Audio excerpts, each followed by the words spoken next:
አባቶች አቻችለው ነው ለመሄድ እየሞከሩ ያሉት። እናንተ ይሄ የምትሉት ነገር ይቻላል ወይ? ፕራክቲካል ነው ወይ?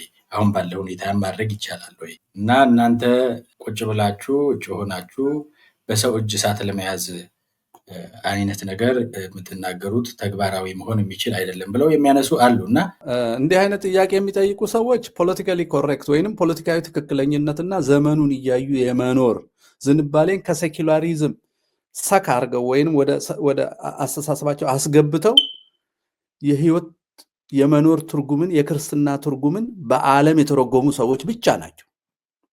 ዓለም ዓላማው በዚህ ምድር ላይ እድሜ ማስረዘም ምቾት ማስጠበቅ ነው። መስቀሉን የማይዝ በኋላዬም የማይከተለኝ ለኔ ሊሆን አይገባውም። ይሄ ጽሑፍ አይደለም፣ ይሄ ንግግር ብቻ አይደለም።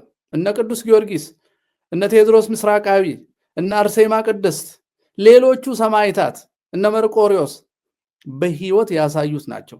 ቅዱሳን ጳጳሳትን በዚህ ውስጥ አልፈዋል። እኛ እየተነጋገርን ያለነው ስለ ግለሰቦች ጥንካሬና ስንፍና ሳይሆን በስሙ ከተጠራችሁ አይቀር በግድ ማን ጳጳሱን አለው፣ ማን መንኩስ አለው። ሰሜን አብነት መምህራኑ እያለቁ ነው። አዲስ አበባ በድንጋይ ካህን እየተወገረ ነው። ምዕመናን ቤታቸው እየፈረሰ ከአጥቢያና ከታሪካዊ ቦታቸው እንዲርቁ እየተደረገ ነው። ይሄ መሻገር ነው። ሰሞኑ ሰምቻለሁ አንድ ሰባኪ አባታችን ቤተክርስቲያን አሻገሯት ብለው ሲቀልዱ፣ ወዴት ነው ያሻገሯት? ወደ ሞት፣ ወደ ጥፋት፣ ወደ መለያየት። ይሄን ነው እያልን ያለ ነው እንጂ ስለነሱ መፍራት አለመፍራት አይደለም እያልን ያለ ነው። እኛ አይደለም ያልነው። ቀኖናው እናምንበታለን ያሉት ፍትሐ ነገሥት ነው የሚለው። ወይ ፍትሐ ነገሥትን ጣሉና ኦርቶዶክስ ቀርታለች አዲስ ሃይማኖት ነው በሉን ነው። የባሰ ችግር ይመጣል ከተናገሩ ላሉት ከዚህ የባሰ ምን ይመጣል? በአንድ ቀን ተረሽኖ ከመቀበር፣ ከአጥቢያ እየተፈናቀልክ ሌላ ቦታ ከመስፈር፣ ማህበራዊ ትውፊታዊ አንድነትና ሰንሰለት እንዲበጣጠስ በእቅድ ከመሰራት፣ በእቅድ ከመድሄት፣ በእቅድ ከመታረድ፣ ከአርሲ ከባሌ ከጎባ ከሐረርጌ ከመጽዳት የበለጠ የባሰ ምን እንዲመጣ ነው የምንጠብቀው? እንደተባለው ደግሞ ጠንከር ያለውንና ቆራጥ የሆነውን ውሳኔ ወስነው ወደ ህጋዊነት መመለስ አይችሉም። ብንቀበላቸውና እነሱ እንዳሉትም ለጊዜው ዝም ብንልና ጊዜው ሲፈቅድ ይስተካከል ብለን በእግዚአብሔር የሚያምን ሰው እግዚአብሔር የሞተለትን የሰው ልጅ ካስገደለ በኋላ ብፁዕ ልባል አይልም፣ ይፈራል። ቀኖና ስጡኝ ብሎ ይመንናል። ቆሎ እየበላ እያለቀሰ በየስንክሳሩ እንዳየ ነው ይምረኝ ሆኖ እግዚአብሔር እያለ እያለቀሰ የእግዚአብሔር መልአክ ተገልጾ ምሮሃል ወይንም እግዚአብሔር ምሬሃለው እስኪል ድረስ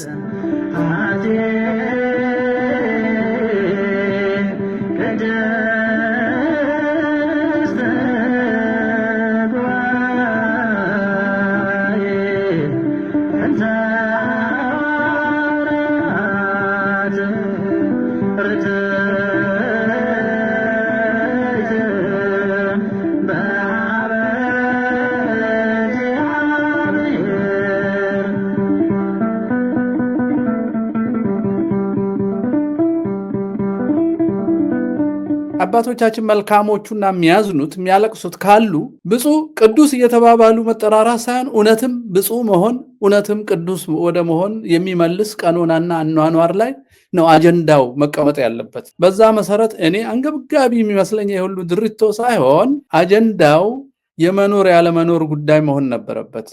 እንዳው በትንሹ 5 አጀንዳዎች የግድ የሲኖዶስ አካል መሆን ነበረባቸው። ይሄ ባለፉት 5 ዓመታት ስንጮህለት የነበራቸው አንደኛ የምዕመናን አንድነት፣ የሲኖዶስን አንድነት። የምዕመናን አንድነት የጎሳ ፓርቲዎች ተካፍለው ያፋጁትን ምዕመናን መልሶ በክርስቶስ ጥምቀት በወለዳቸው በቅድስት ሥላሴ ዙሪያ እንዲቆሙ ዘረኝነትን ፊት ለፊት ማውገዝ፣ ልጆቻቸውን በቀኖና ወደ አንድነት መመለስ ነው።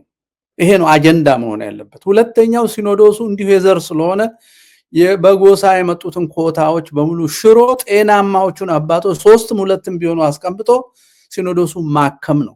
አስተዳደራዊ ጉዳዮች ብሎ አጀንዳ ይዘዋል። አስተዳደራዊ ጉዳይ ቀኖናን ሽረህ ብታስተዳድር ዋጋ የለውም። መንግስትም ሴኩላርም ቤተ ሰይጣንም አስተዳደር አለው። በራሱ ቀኖና ውስጥ አስተዳደር አለው። ኮሚኒስትም አስተዳደር አለው። ኤቴይስትም አስተዳደር አለው። እኛ የምናወራው አስተዳደር ከቀኖናው ጋር አይስማማና የአንዲት ቅድስት ቤተክርስቲያን ተልእኮን ለማሳካት የተደራጀ አርአያነቱም ለዓለም የሚተርፍ ራሱ መንገዱ አሰራሩ ብርሃን የሆነ ነው። ስለዚህ አስተዳደር የሚለውን ነገር የተቀደሰ አስተዳደር እንዴት እናርገው? ይሄ በጉቦ በሲሞናዊነት በዘመድ በግሩፕ የሚሰራውን ማስቀረት፣ ይሄ አንድ አጀንዳ ሊሆን ይችላል በእውነት። ሶስተኛው እንደው ወደ አንደኛ ሊያድግ የሚችል የልጆቻችን እልቂት፣ የልጆቻችን መለያየት፣ የልጆቻችን ከእምነት መፍለስ፣ ነገረ መለኮታዊና ማህበራዊ ምጣኔ ሀብታዊ መንገዶችን በመጠቀም የሚያጠቃንን አካሄድ እንዴት እንፍታው? መንስኤው ምንድነው? እንዴት እንፍታው የሚል ነው አራተኛው።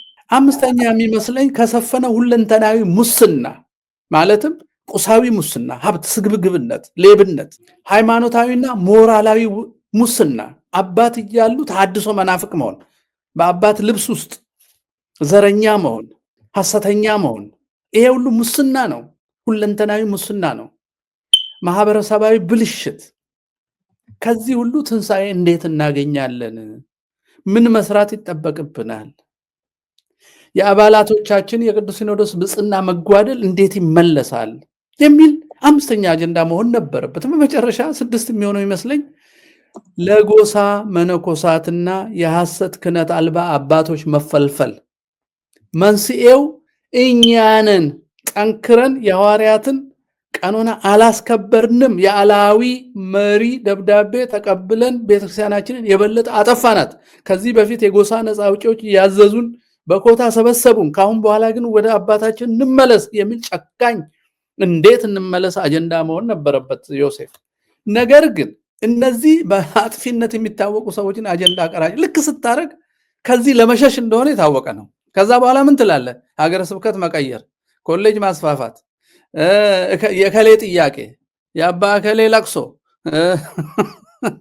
እንትናና እንትና ተጣልተዋል፣ የቁልቢ እድሳት። አሁን የህንፃ እድሳት የሲኖዶስ ጉዳይ ሳይሆን አስተዳደራዊ ሎካል ጉዳይ ነው፣ አካባቢያዊ ጉዳይ ነው። እንዲህ አይነት ጨዋታ ውስጥ እንድንገባ የሚደረገው በመጀመሪያ ደረጃ አጀንዳ ቀራጺ የተባሉት ከቤተ መንግስት የሚላኩና በዴማሳውያን ትእዛዝ ተጽፎ የሚሰጣቸው ናቸው። ይሄን ደግሞ ለማረጋገጥ መግለጫ ቀርቷል፣ ጸጥ አሰኝተናቸዋል፣ ካሁን በኋላ አይናገሩም ተብሎ ኦልሬዲ በአለቃቸው በዳንኤል ክብረት በኩል ተለፍፏል። ስለዚህ አይናገሩም ነው። ስለዚህ አጀንዳው የቤተ ክርስቲያናችን አይደለም። በእርግጥ በትክክል ከተወያዩበት 1-3 ፍሬ ያላቸው ነገሮችን ማየት እንችላለን። አንደኛው ቅዱስ ፓትርያርኩ ንግግር ውስጥ ያሉ ነገሮች፣ ጉባኤ ኒቅያ ተብሎ ያው መጫወቻም ቢሆን ግን ውሳኔዎች ስላሉ እነሱን፣ የቀኖና ጉዳይ፣ እነዚህ 3ቱ ቁም ነገር አላቸው። ካሰፋ ነው እኔ ያልኳቸውን 5ቱንም እዛ ውስጥ መክተት ይቻላል። ግን እነሱ አይኖሩም ብዬ እኔ በእርግጠኝነት የምናገረው አጀንዳ ቀራጺው ማን እንደሆነ ስትመለከት ነው። ንገረኝ፣ ማን ነው ለቤተክርስቲያን ተልእኮ ቆሞ ባለፉት 7 ዓመታት ስራ የሰራ? ከነዚህ መሃል ማን ነው? ሁሉም ሀገረ ስብከቱን ያስመረረ፣ ምዕመናንን ያስመረረ እጅግ አሳዛኝ ሰዎች የሰበሰቡበት ነው። አዎ። እና ሲኖዶሱ ራሱን አባላቱን ብፁዓን እያለ በቃል ከመጥራት የብፅዕና ህይወት እንዲኖራቸው የሚያስገድዱ የሐዋርያት ቀኖናን ወደ ቦታ መመለስን ዘሎ ምንም ሊሰራ አይችልም ባይነኝ ነኝ። እዚህ ላይ ምናልባት ብዙ ጊዜ በአድማጭ ተመልካቾችም የሚነሳ ጉዳይ ላንሳ። ለመጨረሻ ጊዜ በነበረን የቀጥታ ስርጭት መርሃ ግብርም ኮሜንት ሳነብ በሰፊው ተጽፎ ያገኘሁት አንዱ ይሄ ነው። በሌሎች መድረኮችም አያለው ይሄንን እና አሁን በተለይ ከህልውና አንጻር ያልናቸው አባቶች አቻችለው ነው ለመሄድ እየሞከሩ ያሉት። እናንተ ይሄ የምትሉት ነገር ይቻላል ወይ? ፕራክቲካል ነው ወይ? አሁን ባለው ሁኔታ ማድረግ ይቻላል ወይ? ፖለቲካው የሚፈልገውን በጥቂቱ እየሰጡ ይሄም የሚፈልገው እንደዛ አድርጎ ያቻችለው በጥበብ ይሄንን ከባድ ጊዜ ለማለፍ እየሞከሩ ነው። እምቢ ቢሉ የባሰ ችግር ውስጥ ቤተክርስቲያንም ልትገባ ትችላለች። እነሱም ደግሞ ከአቅማቸው በላይ ነው እና እናንተ ቁጭ ብላችሁ እጭ ሆናችሁ በሰው እጅ እሳት ለመያዝ አይነት ነገር የምትናገሩት ተግባራዊ መሆን የሚችል አይደለም ብለው የሚያነሱ አሉ እና አሁን እንዳልናቸው ለምሳሌ በአብይ አህመድ ፈቃድ የተሾሙትን መንካት ይቻላል። በቋሚ ሲኖዶስ ጉዳዩ ውሳኔ እስከሚሰጥበት ድረስ ከቤታቸው እንዳይወጡ የተከለከሉት አባ ገብርኤል እንኳን ከቁብ ሳይቆጥሩ ወጥተው እንደፈለጉ እየዞሩ ነው ያሉት። ቤተክርስቲያን ምረቃ ወዘተ ወዘተ እና መንግስት ጉልበታቸው ሆኖላቸው በሲኖዶሱ አባላት ላይ ያነገሳቸውን እነዚህን ሰዎች በዘር የተሾሙትን በዘር የሚሾሙትን እንደነ ሳዊሮስ ያሉትን እንደነ ሩፋኤል ያሉትን እዚህ ውስጥ ቅድም ብዙዎቹን ጠቅሰዋቸዋል። እንደነዚህ ያሉትን መንካት ይችላሉ ወይ? ከቀድሞ ጀምሮ የመንግስት ደህንነት ነኝ፣ ጳጳስም ነኝ፣ የድርጅት አባልነት ቁጥሬ ይሄ ነው ብለው የሚናገሩትን እና የኦርቶዶክሳውያንም መልምለው ለፕሮቴስታንት ድርጅት አስተምሩልኝ እያሉ የሚልኩትን የሰሜን ሸዋው እንግዲህ አባ ቀለሜንጦስ ናቸው። በደብዳቤያቸው የወጣ የአደባባይ መረጃ ስለሆነ ማለት ነው። እነዚህን የመሳሰሉ ሰዎችን መናገር ይችላሉ ወይ? ሲኖዶሱ ምን ማድረግ የማይችለውን ነገር ነው እያላችሁ ያላችሁት ነው የሚሉት እና ምን ያህል ፕራክቲካል ነው? ምን ማለት እንችላለን? እና አድማጮችም እዚህ ላይ ሀሳብ መስጠት ትችላላችሁ። ብዙ ጊዜ የሚነሳ ጉዳይ ስለሆነ እውነት ነው። እንዲህ አይነት ጥያቄ የሚጠይቁ ሰዎች ፖለቲካሊ ኮሬክት ወይንም ፖለቲካዊ ትክክለኝነትና ዘመኑን እያዩ የመኖር ዝንባሌን ከሴኩላሪዝም ሰካ አድርገው ወይንም ወደ አስተሳሰባቸው አስገብተው የህይወት የመኖር ትርጉምን የክርስትና ትርጉምን በዓለም የተረጎሙ ሰዎች ብቻ ናቸው። ዓለም ዓላማው በዚህ ምድር ላይ እድሜ ማስረዘም፣ ምቾት ማስጠበቅ ነው። ስለዚህ መስቀልን መሸወድ ወይ ከመስቀል ማምለጥ የዓለም ጠባዩ ነው። በተለይ ከ16ኛው የዘመናዊ አብርሆት በኋላ እና ከዳርዊን በኋላ የመጣው አስተሳሰብ ጠቅላላ ሰርቫይቫል ኦፍ ዘ ፊተስት ነው። ሰርቫይቫል ወይንም የመኖር ከሁኔታው ተስማምቶ ከሁኔታው ጋራ ወይንም ሁኔታውን አሸንፎ መኖር የህይወት ትርጉም ነው። እግዚአብሔር እዚህ ውስጥ አይታሰብም። ሰውኛ ነው። ይሄ ጌታችን መድኃኒታችን ኢየሱስ ክርስቶስ በማቴዎስ ወንጌል ምዕራፍ 10 ቁጥር 38 ላይ መስቀሉን የማይዝ በኋላዬም የማይከተለኝ ለእኔ ሊሆን አይገባውም። መስቀሉን የማይዝ በኋላዬም የማይከተለኝ ለእኔ ሊሆን አይገባውም ብሎ ይህ ምን ማለት ነው አለ ራሱ በመጽሐፍ ሲተረጉም ስጋን መግደል እንጂ ነፍስን መግደል የማይችሉትን አትፍሯቸው፣ ይልቁንም ስጋና ነፍስን አዋህዶ በዘላለም ሊቀጣ የሚችለው አምላካችሁን ብቻ ፍሩ። ይሄ ጽሑፍ አይደለም፣ ይሄ ንግግር ብቻ አይደለም። እነ ቅዱስ ጊዮርጊስ፣ እነ ቴዎድሮስ ምስራቃዊ፣ እነ አርሴማ ቅድስት፣ ሌሎቹ ሰማዕታት እነ መርቆሪዎስ በህይወት ያሳዩት ናቸው። ቅዱሳን ጳጳሳትን በዚህ ውስጥ አልፈዋል። እነ ቅዱስ ጴጥሮስ የሰማዕታት መጨረሻ የተባለለት የኛው ቅዱስ ጴጥሮስ ደግሞ የኢትዮጵያዊው፣ እነዚህ ሁሉ በመከራ ውስጥ ያለፉ ፖለቲካዊ ትክክለኝነት ወይንም ለጊዜው ምቾት ያልፈለጉ የክርስቶስን ቃል ሰምተው መስቀል የተሸከሙ ናቸው። እኛ እየተነጋገርን ያለነው ስለ ግለሰቦች ጥንካሬና ስንፍና ሳይሆን በስሙ ከተጠራችሁ አይቀር አምላካችሁ በነገራችሁ ልክ ነው መኖር ያለባችሁ፣ ከአቃታችሁ ተዉት ነው።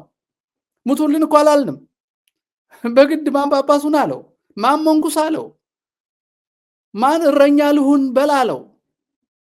በሐዋርያት መልእክት በሐዋርያት ሥራ ምዕራፍ 20 ቁጥር 28 ላይ እናንተም ጳጳሳት አድርጎ እግዚአብሔር የሾማችሁ ለበጎቹና ለራሳችሁ ትጠነቀቁ ዘንድ ነው ማለት በጉን ሳይጠብቅ እያሳረደና እያሸለተ ከሰባው ጋራ መናፍቅም ቢሆን እንደ ፍኖተ ጽድቅ አይነት ባለሀብት እየፈለገ እየደነሰ የሚኖር ማን ይሄን ኑር ማን ምረጡ አላቸው? ይሄን ህይወት ንገረኝ። ይሄን ጥያቄ የሚጠይቅ ሰው የሚጠይቀውን ያወቀ አይመስለኝም ወዳጄ። የምንለው እኮ ስለ አቅማችን እያወራን አይደለም። ስለ ሰው ልጅ አቅም እያወራን አይደለም። ስለ መንፈስ ቅዱስ አቅም ጥሪና ስለ ሰማዕትነት ነው እያወራን ያለነው። እንዴ ይችሉ ሆን ነው በጥበብ እያሻገሩ ምንንም ነው የሚሻገሩት? ዝዋይ እኮ ገዳም ተዘግቷል። ዝቋላ ሰው እየታረደ ነው። ደብረ ኤልያስ 570 ሰው ታረደ። ሰሜን አብነት መምህራኑ እያለቁ ነው። አዲስ አበባ በድንጋይ ካህን እየተወገረ ነው። ምዕመናን ቤታቸው እየፈረሰ ከአጥቢያና ከታሪካዊ ቦታቸው እንዲርቁ እየተደረገ ነው። ይሄ መሻገር ነው? ሰሞኑን ሰምቻለሁ አንድ ሰባኪ አባታችን ቤተክርስቲያን አሻገሯት ብለው ሲቀልዱ ወዴት ነው ያሻገሯት? ወደ ሞት፣ ወደ ጥፋት፣ ወደ መለያየት። ምንድነው መሻገር? ምንድነው መሻገር? ምንድነው ጥበብ? በስልት እየሰሩ ምንድነው የሚሰሩት? ምን ስለ ቤተክርስቲያኑ እያወራን ያለ ነው፣ ስለ ግለሰቦች አይደለም። የቤተክርስቲያን እግዚአብሔር የሞተላትና ራስ የሆነላት ቅድስት ቤተክርስቲያንን እንጠብቃታለን ብለው ቃል የገቡት እነሱ ናቸው። ተገርፈው አይደለም የገቡበት፣ ታስረው አይደለም የገፉበት። አንዳንዶቹ ገንዘብ ከፍለው ነው የመጡት። ስለዚህ ገንዘብ የከፍሉለት ለድሎት ስለሆነ ነው። ሊገድል፣ ሊያስር፣ ሊያሳድድ ከሚችል አላዊ ስርዓት ጋር ኢአማኒ ስርዓት ጋር ተስማምተው የሚኖሩት ለቦታው ስለማይመጥኑ ነው። ለቦታው ሳይመጥኑ ለጥቅሙ የመጡ ናቸው። ለመስቀሉ ሳይሆን ቦታው ለሚያስገኝ ምድራዊ ክብር የመጡ ናቸው ብዙዎቹ። እና ይህን ጥያቄ የሚጠይቅ ሰው እናትና አባቱን ስለኔ የማይተው ለኔ ሊሆን አይገባም፣ መስቀሉን ዕለት ዕለት ተሸክሞ የማይከተለኝ ለኔ ሊሆን አይገባም የሚለውን የጌታን ትምህርት፣ ትእዛዝ፣ የመዳን መንገድ በእኔና በእናንተ ውይይት ልናሻሽለው አንችልም። ምንድነው የምናወራው? የኛ ውይይት እኮ አይደለም ጉዳዩ እኮ። እኛ እኮ ምንም ተናግረን አናቅም ከራሳችን። መጽሐፉ እንዲህ ይላል። በተግባር ግን ሰው እያለቀብን ነው፣ እየፈለሰ ነው፣ እየተሰደደ ነው፣ በዘር በቋንቋ በቦታ በትርክት እየተለያየ ነው፣ እየተባላ ነው። መለያየት በክርስትና ሞት ነው። በክርስቶስ የወይን ግንድ ላይ የበቀሉት ቅርንጫፎች እየተቆረጡ እየደረቁ እየተወለጉ ነው እኮ እያልን ያለ ነው። ምን ፈጠርንና ነው ሰው ይህን ጥያቄ የሚያነሳው ነው? እና ይህን ጥያቄ የጠየቁ ወገኖቻችን ቁጭ ብለው ከመጽሐፍ ቅዱስ ጋር ይነጋገሩ፣ ከቀኖና ጋር ይነጋገሩ፣ ከሰማዕታት ኑሮ ጋራ ህይወት ጋራ ይነጋገሩ። ከኛ ጋር አይደለም። እኛ ምንም ማድረግ እኮ አንችልም። ተመልከት። አሁን ይህንን አንዱን አጀንዳ ብቻ ላንሳ። እንዴት ህገወጥ ስራ እንደሚሰራ በጉባኤ አጀንዳ ህገወጥ አጀንዳ እንዴት እንደሚያዝ ሁለተኛ ቀሌምንጦስ ቁጥር 11 ላይ እንዲህ ይላል። ኤጲስቆጶስ የተሾመበትን ሀገር ከተማና ገጠር ትቶ በሌላ ሀገር እንዲቀመጥ አልተፈቀደም። አሁን ግን እዚህ አጀንዳ ውስጥ ስለ ቅያሬ አጀንዳ ተይዟል። ባለፈው ዓመትም ቅያሬ ነበረ። ንጹህ ኦሮሞ እና ኦሮምኛ ይናገራል ተብሎ በኦሮሚያ ተኖሮ አልተመቸኝም፣ ኦፒዲዮል ስላልወደደኝ ወደ ኦጋዴን ወደ አፋር ቀይሩኝ የሚል መጣ። ተመልከት፣ አጀንዳ ይሆናል። ስለዚህ የሐዋርያት ቀኖና ተጥሷል። ይሄን ነው እያልን ያለ ነው እንጂ ስለነሱ መፍራት አለመፍራት አይደለም እያልን ያለ ነው። ነን ብላችኋል ሁኑ ነው። ነን ብላችኋል ሁኑ ነው። የሐዋርያት መንበር ወራሴ ነን ብላችኋል፣ በተግባር ሁኑ ነው። በዜናና በትርክት አይደለም፣ በተግባር ሁኑ። በተግባር ሆናችሁ ተገኙ ነው። እኛ አይደለም ያልነው። ቀኖናው እናምንበታለን ያሉት ፍትሐ ነገሥት ነው የሚለው። ወይ ፍትሐ ነገሥትን ጣሉና ኦርቶዶክስ ቀርታለች አዲስ ሃይማኖት ነው በሉን ነው። ይሄ አዲስ መንገድ ነው በሉንና አንዴ ይለይልን እንወቀው። አጀንዳው ራሱ ቀኖና ጥሶ ነው የሚጻፈው። አጀንዳ መሆን የማይችል የተወገዘ ነገር ነው የሚጻፈው። ተመልከት። በዚሁ መጽሐፍ ላይ ጉባኤ ኒቅያ ቁጥር 77 ላይ የተጻፈውን ላንብብልህ። ጉባኤ ኒቅያ ላይ የተወሰነ ነው ይሄ። ኤጲስቆጶስ የተሾመበትን ሀገር ለቆ ወደ ሌላ ሀገር መዛወር እንደሌለበት፣ ባል ሚስቱን ፈቶ ሌላ ማግባት የማይገባውን ያህል አይገባውም ተብሎ ታዟል። እንዴ ይህን ሰርዘ አንተ አጀንዳ ስላስቀመጥክና ተሰብስበ ይሄ ቅዱስ ሲኖዶስ ነው ስላልከው ቅዱስ መሆን አይችልም። ቅዱስ የሚሆነው ከአባቶች ሕግ ሳትወጣ ብቻ ነው። ልዩ የሚሆነው እነዛ ልዩ ናቸው፣ ለዓለም ልዩ ናቸው፣ ለክርስቶስ የተለዩ ናቸው። ለክርስቶስ የምንለይ ከሆነ ከፍትወታችን፣ ከፖለቲካ፣ ከዘመኑ መከራ ዘመኑ መከራ ፈርቶ ዘመኑን ከመምሰል መለየት ያስፈልጋል። እኛ አይደለም ያልነው። አቅም ካጡ እኮ ችግር የለውም። ልብሱን አውልቆ ገዳም ተቀምጦ በጸሎት ማገዝ ይቻላል። ተሰብስቦ ግን ሐዋርያትን ተቃርነው ውሳኔ የወሰኑ እያሻገሯት ነው ብሎ ቀልድ የሆነ ቦታ መቆም አለበት። የሆነ ቦታ መቆም አለበት። ወታደር ሲሆን ይቀያየራል። ጦርነት ወዳለ ቦታ ነው የሚሄደው። በመንፈሳዊ ሕይወት ሐዋርያት ይዞራሉ። ለእረኝነት የተሾሙ ግን በጎቻቸውን ይጠብቃሉ እስከ ሞት።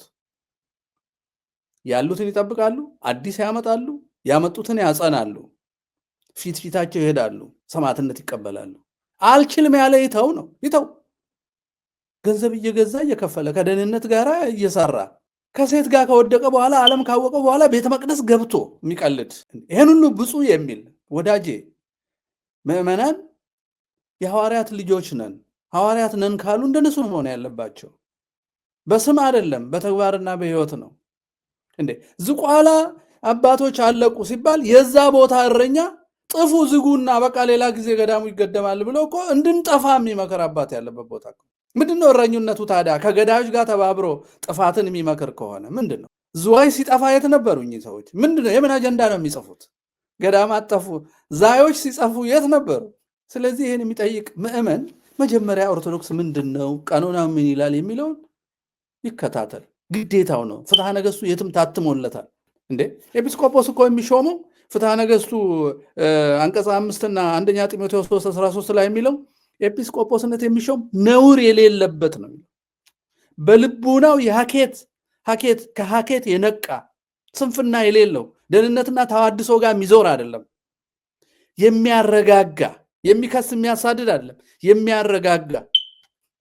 የሚያረጋጋ እንግዳ የሚቀበል እንጂ ዘር ቆጥሮ አንዱን ጥፉ አንዱን ኑ የሚል አይደለም ዲቃላ የሚል አይደለም ከሌ ዲቃላ ነው ሀገር የበጠበጠ የሚል እንደ ሰረቃ አይነት አይደለም ነውር የሌለበት ነውር እንደሌለበት ደግሞ ምዕመናንና ካህናት መስክረውለት ሲሾም ይደሉ የሚሉለት ከተባለ እንኳን ይገባዋል ከተባለ እንኳን ድምጽ ከተሰማ ያ ድምጽ ዋጋ ተሰጥቶት እርቅና ምርመራ ተደርጎ ነው የሚያልፈው ተቃውሞ ያለበት ሰው ዝም ብሎ አይደለም የሚሾመው እና እንዲህ አይነት ጥያቄ የምትጠይቁ ወንድሞች እህቶች ካህናት እባካችሁ የኛ መስማማት የኛ መቻቻል ጉዳይ አይደለም ጉዳዩ የጌታ ቃል የመዳናችን ጉዳይ ነው የባሰ ችግር ይመጣል ከተናገሩ ላሉት ከዚህ የባሰ ምን ይመጣል በአንድ ቀን ተረሽኖ ከመቀበር ከአጥቢያ እየተፈናቀልክ ሌላ ቦታ ከመስፈር ማህበራዊ ትውፊታዊ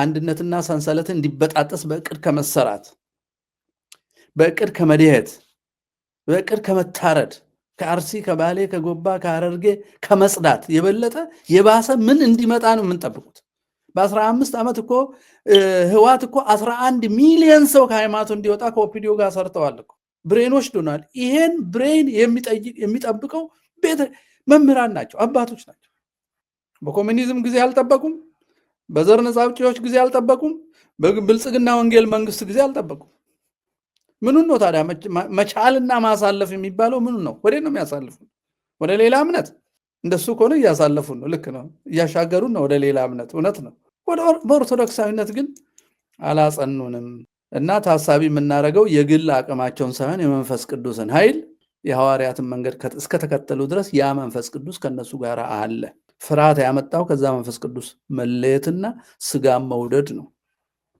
ዘርም መውደድ ነው የዘር ፓርቲ ማገልገል ነው በሲሞናዊነት ስልጣን ማግኘት ነው ተልከስክሶ ያለ መደበቅ መከራ ማየት ነው ይሄን ስናርም ኃይል እግዚአብሔር ይመጣል እግዚአብሔር መሐሪ ነው አለመፍራት ነው የወደቀም ይነሳል ገለንም አመንዝረንም አስወርደንም ዋሽተንም ዘረኛ ሆነንም ሰርቀንም ቢሆን እግዚአብሔር ይምረናል ብለም በጭካኔ ወደ እውነት መሄድ ነው እንጂ እየተቀባቡ ጊዜ ማጥፋትና እያሻገሩ ነው እንደው አንሻገርም ነበር ተሻግረናል ብለው 4 ነጥብ ያደረገ መምህር ሰምቻለሁ ተሻግረናል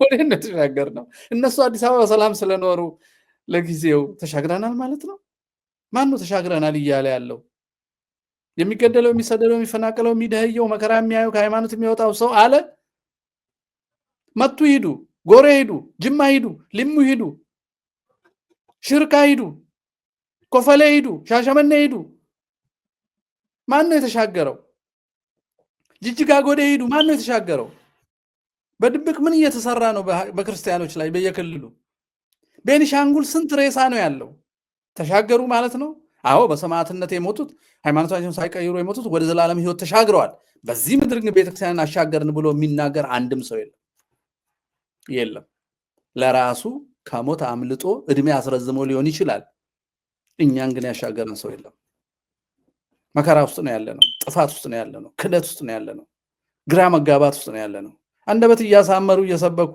አንደበት እያሳመሩ በቃ እያራቀቁ ወዳጄ የሚታየውን ሲምፕሉን በእምነት የመጽናትን ቀላሏን ነገር ብቻ መጀመሪያ እንስራ።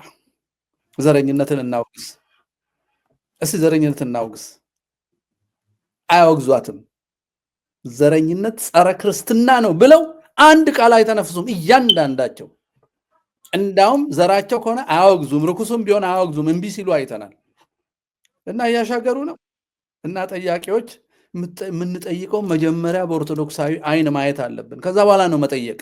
በዓለም አይን በመቻቻል ቶለራንስ የሚባል መቻቻል እኮ ፍቅር ላጡ፣ ፍቅር ለማያውቁ፣ ሰማዕትነትን ለሚሸሹ፣ ለእውነት ላልቆሙ ሰዎች የተሰጠ መቆያ ነው እንጂ የመጨረሻ ግብ አይደለም። መቻቻል መቆያ ነው፣ ወደ ፍቅር ለመሻገር ጊዜ እንዲሰጠን ነው። ፍቅር ፍጹም ነው፣ ፍርሃትን አውጥቶ ይጥላል እንደ ክርስቶስ። እና እንዳው ጥያቄው ራሱ ያስቆጣልና ነው። ይቅርታ ይደረግልኝ። ልክ ነው፣ እውነት ነው። እንግዲህ እይታችን ስለሚለያይ ነው። እና አንዳንድ ጊዜ ደግሞ በእኔ ትውልድ ያጣነው ነገር የሆነ ሰው የሆነ ነገር ሲናገር እንዴት አይቶ ነው፣ ከምን ተረድቶ ነው፣ ከምን አንጻር አይቶት ነው፣ እኔ ያልገባኝ ነገር ምንድን ነው ብለን ብዙ ጊዜ አንጠይቅም። እና እኛ በገባን ብቻ ለመፍረስ ስለምንሞክር ነው። ልክ አሁንም ግን ተመሳሳዩን አንድ ጥያቄ ላንሳ፣ ወቅቱና ተገቢ ስለሆነ ይመስለኛል። በዚህ ወቅት መነሳት ያለበት ጉዳይ ስለሆነ በዮሐንስ ወንጌል ምዕራፍ 6 ላይ ጌታችን ስጋዬን የበላ ደሜን የጠጣ ቢሞትም አስነሳዋለሁ፣ ሕያው ይሆናል፣ በእኔ ይኖራል፣ እኔም በሱ እኖራለሁ። ስለዚህ አባቶቻችሁ በምድረ በዳ መና በሉ ሞቱም፣ እኔ ከምሰጠው እንጀራ የሚበላ ግን አይሞትም፣ ሕያው ይሆናል፣ ይሄም ስጋዬና ደሜ ነው አላቸው ስጠን ሲሉት። በጣም ብዙ ሕዝብ ነበር ሲከተለው የነበረው። ይሄንን ሲላቸው ብዙ ሰው ተመለሰ። ሲከተሉት ከነበሩት ውስጣቸው የሚቀበልላቸውን ነገር ወይ ደግሞ ውስጣቸው የፈለገውን ነገር እንሰማለን ብለው ነበር እና ከበደ፣ አልሆነም እና ብዙ ሰው ተመለሰ። ብዙ ሰው ትቷቸው ሲሄድ ሐዋርያት አይተው በጣም ተጨነቁ እና ይሄንን ሊሰማው ማን ይችላል አሉት። በሌላ አነጋገር እንዲያው ትንሽ ለዘብ ብታደርገው ወይ ደግሞ ሰው ስለሄደ ብትቀይረው አይነት ነው።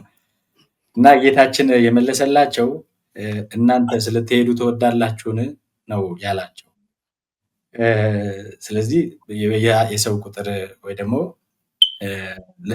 ሰው ሄደ መጣ ተብሎ የሚሻሻል ዋናው ጉዳይ እንዲህ ያለ አሁንም የየዋህነት ጥያቄ የሚመስል ጥያቄ በድጋሚ ላነሳ ነው። ልክ ሐዋርያት ያነሱት አይነት አሁን ይሄንን ሀሳብ ሲሉን ለብዙ ሰው የሚስማማው ይመስለኛል። በኦርቶዶክሳዊ አይን ለሚያየው ሁሉ ቀኖናው ሕገ ሐዋርያት ያንን ስናከብር ስንጠብቅ እና የተሰራውን እኩይ ነገር ሁሉ ስናጸዳ ኃይለ እግዚአብሔርም ከኛ ጋር ይሆናል። ብርታት፣ ማሸነፍ ያኔ ይመጣል ነው። አንድ ተመልካቼ ኮሜንት ላይ እንደጠየቀው አሁን ግን እንደዛ ማድረግ የሚችሉ ሊቃነ ጳጳሳት አሉን ወይ? ይችላሉ ወይ? ምክንያቱም በአንድም በሌላም እየተወሳሰበ ሲመቱም መንገድ በሙስና በምናምን እየተደረገ እየተበላሸን የመጣው ቀደም ሲል ሲጠቅሱት እኔም እያስታወስኩ ነበር። ከገዳማት ከታላላቅ ገዳማት ፓትርያርክ ሳይቀር ሲሾም እንደሚታወቀው ድምፅ ይሰጣሉ እና እንደዛ ድምፅ ለመስጠት የመጡት አሁን ለመጨረሻ ጊዜ በነበረው የፓትርያርክ ምርጫ ላይ በቀበሌ ኦሪየንቴሽን ተሰጥቷቸው ከሌ ነው የምትመርጡት እየተባሉ የመጡ ሁሉ ነበሩ፣ በመንግስት እየተሰራ ማለት ነው። እና በእንደዚህ አይነት ከላይ እስከታች ተወሳሰበ ወደ ስልጣን የተመጣበት መንገድ አለ። ስለዚህ አሁን ያሉን አባቶች እነዚህ ናቸው። እንደተባለው ደግሞ ጠንከር ያለውንና ቆራጥ የሆነውን ውሳኔ ወስነው ወደ ህጋዊነት መመለስ አይችሉም። ስለዚህ ምንድን ነው የሚሻለን? ያሉትም ደግሞ እነሱ ስለሆኑ በቃ ብንቀበላቸው እና እነሱ እንዳሉትም ለጊዜው ዝም ብንልና ጊዜው ሲፈቅድ ይስተካከል ብለን ብንተወውስ? እንዲያው ባመጡት አይነት አሁን ባመጡት ከቀዳዳ ይሻላል ጨምዳዳ እንደሚባለው እንደዛም ቢሆን በተደረገው ነገር መፍትሄ ነው ብለን ብንቀበል እና ብናልፈውስ ምን ችግር አለው የሚል ጥያቄ ባነሳስ። በጣም ጥሩ መልእክት ነው የጠቀስከው። ከዚህ ከጌታችን ለህዝቡ ሲያስተምር አባቶቻችሁ መና በሉ ሞቱም፣ እኔ ከምሰጠው የሚበላ ግን የዘላለም ሕይወት አለው ለዘላለም አይሞትም ነው። አሁን የተቸገርነው እኮ መናውን ጊዜያውን የሚፈልጉና ዘላለማዊን የጠሉ ሰዎች ጋር ነው እኮ አሁን ትግሉ የሆነው እኮ። ጊዜያዊ መና የሚገኘው ከባለስልጣን ነው። ለጊዜው ሊያስሩ ሊቀጡ ኃጢአታችንን ሊገልጡ የሚችሉ አካላት መከተል መና ጊዜያዊ ነፍስ ማቆያ ያስገኛል፣ በስጋ የመቆያ ያገኛል። እሱን እምቢ ማለት ደግሞ መስቀል ያሸክማል። መስቀል መሸከም ደግሞ የዘላለምን እንጀራ ያሰጣል። አሁን ምርጫ ነው። ነገሩ ተወሳስበዋል። አይችሉም የሚለው ጥያቄ ይምረጡ ነው እኮ እንዴ! አይችሉም እኮ አይችሉም። ካልቻሉ የመረጡትን አይተናል፣ እያየን ነው። ግን ይሄም ምርጫ ካረጉ ራሳቸውን ብፁዕ ሲኖዶስን ብለው አይጥሩ እንዴ! ሌላ ስራ ይስሩ። ይህ ቦታ ነፍስ የሚጠበቅበት መስቀል የሚያበራበት ቦታ እንጂ የድሎትና የምቾት ቦታ አይደለም። ችግሩ አመጣጡ ላይ ነው። የዘሩ ፓርቲ ብአዴን፣ ህወሓት፣ ኦፒዲኦ ሲሰበስብ የኖረው አሁን ብልጽግና ደግሞ ያፈላው እንደ ችግኝ የሱ ቦታ ሆኖ ነው የተቸገር ነው እንጂ እኮ ቅድም ያለው ነው። መስቀሉን ተሸክሞ ማይከተለኝ ለእኔ ሊሆን አይገባም። እኔ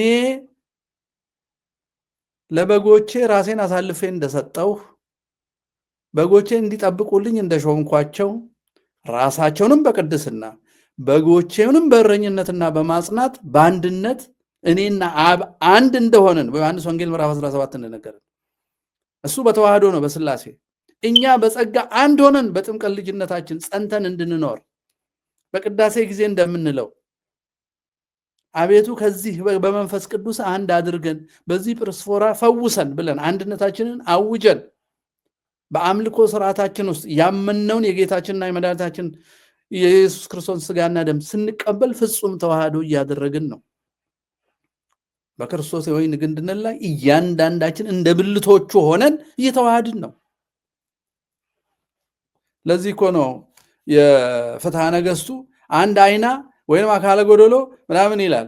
በሚስጥር ሲወጡት አባቶች አንድ አይና ወይ አካለ ጎዶሎ የተባለው የክርስቶስን ትምህርት በምልአት የማይመለከት የሰው ልጅን ክብር የማያውቅ አይነ ስውር የሰፈሩን ፍትወቱን ብቻ የሚከታተል አይነት ሰውም እንዳይሾም ነው። በእውነት እኔ እንደሱ ብዬ ነው የማየው። እና የገባንን ብቻ የወደነውን ብቻ ተከትለን ከሆነ የቤተክርስቲያን ጉዳይ የምናወራው እኔ አሁን እኮ እኔ ስለ ሰማዕትነት ሳወራ እኔ ለሰማዕትነት ሬዲ ነኝ የሚል ትቢት እኮ አይደለም። ይሄ መጽሐፉ አለ እኔ እንኳን ብፈራ ትክክል አይደለሁም፣ እኔ እንኳን ብሸሽ ትክክል አይደለሁም፣ በእኔ ልክ አይደለም ክርስትናን መግለጥ ያለብኝ ስናገር ቢያንስ መኖር ቢያቅተኝ እንኳ እኛ እኮ አሁን የተቸገርነው መኖር ቢያቅታቸው እንኳ ቀኖናውን ለማስጠበቅ እነሱ አይጠብቁ፣ ግን ለማስጠበቅ ለምን አይሰሩም? ከአላዊ መንግስት ለምን ደብዳቤ ይቀበላሉ? በዘር ለምን ይሾማሉ? ከደህንነቱ ከመናፍቁ ጋር ለምን እንትን ይላሉ? እንዴ አይሙቱ እኮ ግን ቀኖናውን መንገዱን አይቀይሩብን፣ ክህነታችንን አያጥፉብን፣ የዘር ስብስብን ለማውገዝ አያመንቱብን። አዎ አቅም አለ እናውቃለን። በግድ ሙቱልኝ አይባልም። ግን አልችልም ካልክ ምልክቱን አታርገው።